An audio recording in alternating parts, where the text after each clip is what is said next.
Баршаңызға қайырлы күн достар, менің каналыма қош келдіңіздер. Бүгін сіздермен қазанда пісетін гүл ханым тағамын дайындайтын боламыз. Өте дәмді әрі ерекше болып шығады. Міндетті түрде дәл менің рецептім бойынша дайындап көріңіздер. Ендеше бастайық.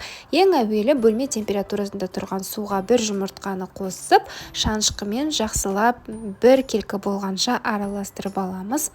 Әрі қарай шым-шым тұз себеміз, тағы да бір араластырып жібереміз. Содан соң бір ас қасық сұйқымай құйып, тағы да соңғы рет бір араластырып алатын боламыз. Енді әрі қарай електен өткізіліп тұрған ұнымызды себеміз, қамырымыз тығыз, сәл қаттылау болғанша қосамыз ұнды. Мінекей, мен оның барлығын қосып жіберген жоқпын, аз-аздан қоса отырып, сәл қаттылау қамыр илеп алдым. Шамамен 320, мүмкін 350 грамм ұн кетуі мүмкін. Сондықтан да өздеріңіздің қамырларыңыздың ыңғайына қарап қосыңыздар ұнды.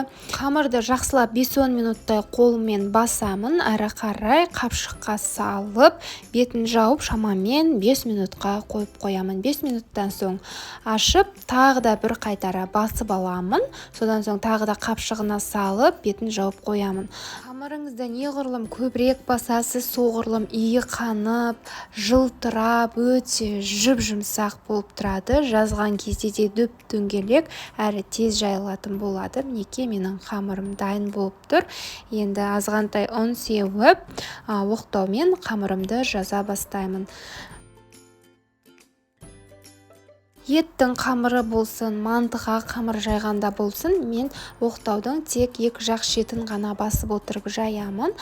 Қамырдың әрбір шетіне айналдыра отырып, сонда қамырым дөп-дөңгелек болып шығады. Әрине, қамырыңыздың дөңгелек болып шығуы бірінші орында ие жақсы қануына байланысты. Мінекей, менің қамырым дайын болды. Енді дәл видеодағыдай қамырыңызды бірнеше ұзын бөліктерге бөліп алыңыз. Содан соң ортасынан бір бөліп шығыңыз, үлкендеу болса. Әрі қарай дайындап алған фаршымызды салатын боламыз. Менде піскен еттен тартылған фарш. Піскен еттен де өте дәмді болып шығады. Менде үйде осы піскен ет болған соң тартып осындай гүл ханым немесе ораманан жиі жасап тұрамын. Піскен етпен де өте дәмді шығады, тек тез піседі. Шикі фаршқа қарағанда. Мінекей, видеодағыдай ортасына салмасын салып, бетін жауып, әрі қарай дәл гүл секілді қамырыңызды орап аласыз. Өте әдемі болып шығады. Әрі мантыға қарағанда осы гүл ханымды жасау көп уақытыңызды да алмайды.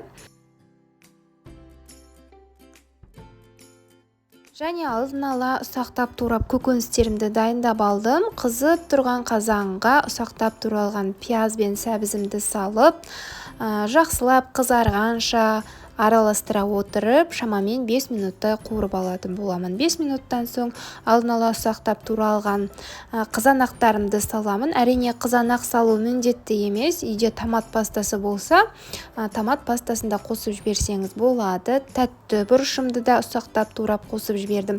Шамамен 3-4 минуттай араластырып қуырып алдым. Содан соң ұсақтап осындай 4 бұрыштылап туралған картоптарымды салып, тұз бұрышын сеуіп, қазанымның қақпағын жауып, оттың астын сәл баяулатып, картоптарымды 5 минут бұқтырып алдым.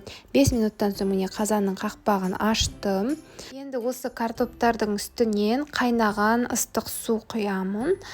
Біздің гүл ханымдарымыз осы суға сәл батып тұруы керек. Енді оттың астын қызуын жоғарылатып, қазанның қақпағын жауып, шамамен 2-3 минуттай бұқтырып аламын. Осындай суым қайнағанша, суым қайнай бастаған кезде гүл ханымдарымды салатын боламын. Мендегі ортасындағы фарштары піскен болғандықтан мен қатты отта шамамен 5 минут, оттың астын баяулатып 15 минуттай пісіріп алдым. Ал сіздер қатты отта 5 минут, ал баяу отта 35-40 минуттай пісіріп алсаңыздар болады, егер ортасындағы фаршы шикі болса. Мінекей, осымен біздің гүл ханымымыз дайын болды. Өздеріңіз көргендеріңізде жасау жолы өте оңай, ас болсын.